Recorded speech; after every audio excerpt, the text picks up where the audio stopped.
In the understanding of Taygetan and Swaruunian science, the entire universe is made up of a field of potential energy vibrating at an extremely high rate. We could call this the original source, or simply source. One single mass of the highest form of frequency and energy, the highest existential density or realm possible from which everything else spawns from, and with this creating a contrast, this is this and not that.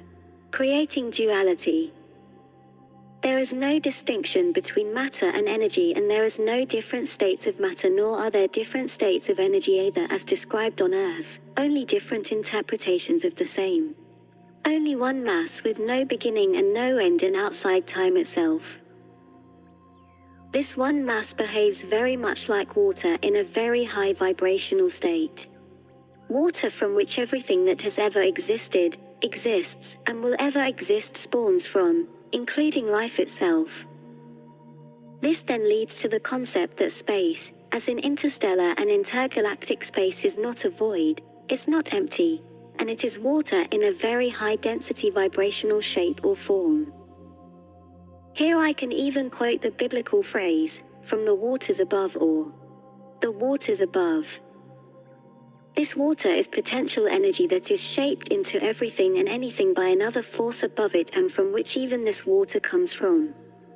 A force that is beyond the reach of our best understanding. It is consciousness. In our understanding, gravity is the flow, or the direction and strength of attention of a consciousness. The more attention from that primordial consciousness something has, the bigger and denser an object will be. So contrary to Earth science understanding, an object's mass does not create a gravity field or flow. On the contrary, that object exists and has mass because there is a concentration of gravity there in that precise spot in space. A flow of creative intention called gravity will form an object with mass. An object like a star or a planet doesn't attract smaller objects to itself. Rather, those other smaller objects are pushed towards the star or planet like a leaf is pushed against a rock by the flow of water in a creek or river. We can also call gravity a direction, a flow of potential energy in a very high vibratory primordial state. The exact way gravity flows in the field of potential energy will form different objects and will give them their particular attributes. So gravity as a flow of consciousness is not one steady stream that would only form similar lumps of mass with little to no variation between them. The flow of consciousness, gravity flows in a coded manner, by billions upon billions of mathematically co-related pulses we call harmonics. A mathematically co-related pulse in a field can also be described as music. Theory of manifestation in a few words. As described by my predecessors, this mathematically precisely coded flow of gravity emanating from consciousness is a harmonic, and when applied to the field of potential energy it also forms a frequency in that field. Then it is called harmonics of a frequency. This is best described with waves in a pond. When you throw a rock in the center of a pond, the shock waves disperse in circular forms towards the edges, bounce off them and return to the center where the emission of the energy disturbance came from. When the waves returning to the center encounter the waves that are coming from that center, they form an interference pattern.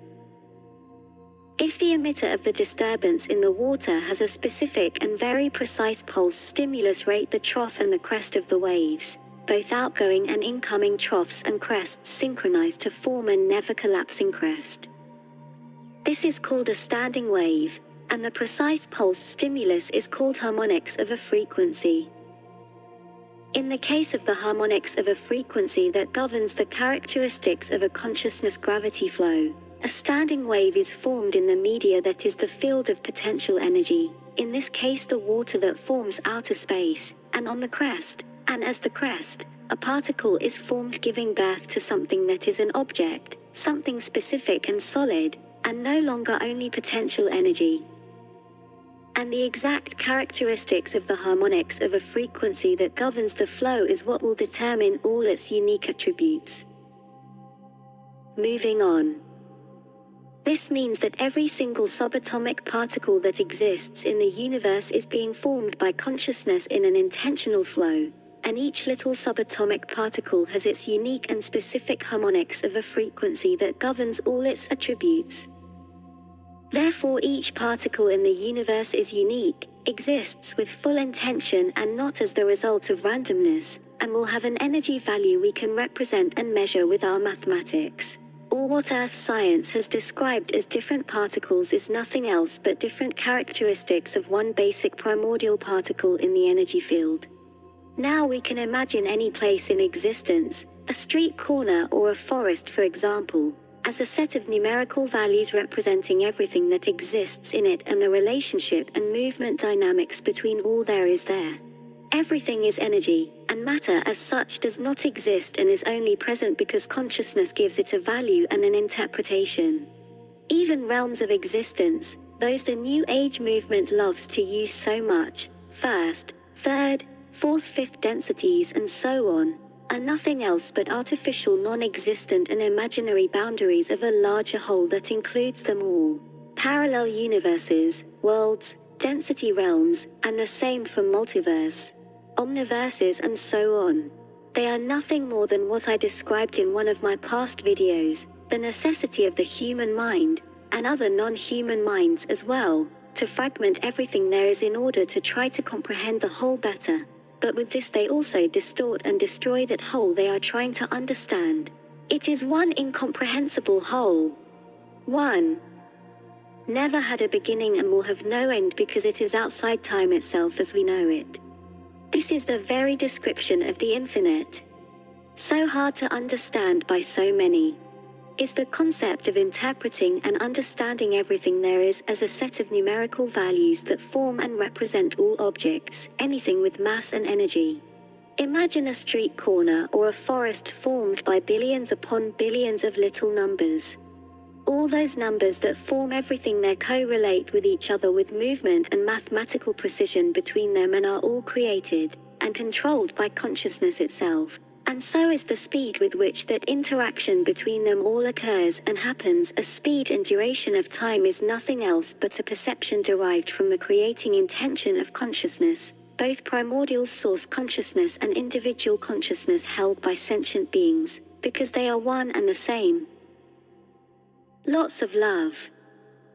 Mari Swaruu.